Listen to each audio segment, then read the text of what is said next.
Bonjour et bienvenue. Aujourd'hui, l'un des événements sportifs les plus suivis au monde est déjà entré dans l'histoire, le Super Bowl 2026. Officialisé sous l'appellation Super Bowl LX, il s'est déroulé le 8 février au Levi's Stadium à Santa Clara, en Californie. Ce match, qui marque la fin de la saison NFL 2025-2026, a offert une confrontation spectaculaire entre Seattle et New England. La rencontre prenait place dans un stade qui avait déjà accueilli l'événement une décennie auparavant.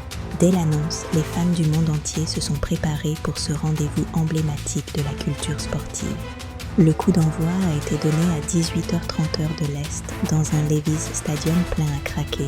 Des dizaines de milliers de supporters ont assisté à ce qui allait devenir une démonstration défensive des Seahawks. L'événement, diffusé en direct par NBC, a été accessible à des millions de téléspectateurs via Peacock et NFL+. Avant même le match, le Super Bowl est devenu une vitrine culturelle mondiale avec des performances très attendues. Cette année, c'est la superstar Bad Bunny qui a assuré le show de la mi-temps, un moment devenu viral. La partie fut caractérisée par une domination défensive de Seattle, neutralisant l'attaque des Patriots. Au terme d'une rencontre hautement stratégique, les Seahawks se sont imposés 29-13. Les Patriots, malgré leurs 5 titres passés, n'ont pas trouvé la solution offensive nécessaire. Cette victoire est cruciale pour Seattle. C'est le deuxième Super Bowl de leur histoire, après celui de 2014. Les Seahawks ont imposé une défense solide et une attaque maîtrisée, démontrant une cohésion exemplaire. Le MVP de cette finale a été Kenneth Walker III pour sa performance offensive impressionnante. Il a su combiner puissance et efficacité stratégique dans tous les moments clés de la rencontre.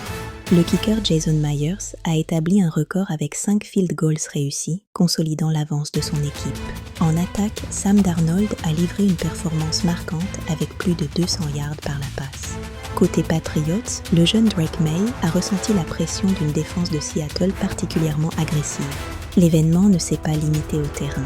La Bay Area a vécu une véritable célébration culturelle. Des milliers de visiteurs en jet privé et des célébrités ont participé à la célèbre Big Game Week.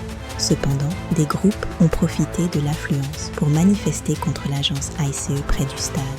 Ces manifestants ont exprimé des critiques politiques au milieu de l'effervescence médiatique du match. Le Super Bowl LX a aussi marqué un tournant médiatique avec le programme spécial The Handoff. Cette couverture de 24 heures illustre l'importance culturelle et médiatique mondiale de la NFL. Dans l'ensemble, ce fut bien plus qu'une finale, un carrefour de sport, de musique et de culture. Les Seahawks ont écrit un nouveau chapitre de leur histoire en ajoutant ce deuxième titre majeur. L'événement rappelle combien le Super Bowl reste un rendez-vous incontournable pour tous. Pour ne pas manquer les prochaines analyses entre sport et société, abonne-toi à la chaîne. À bientôt.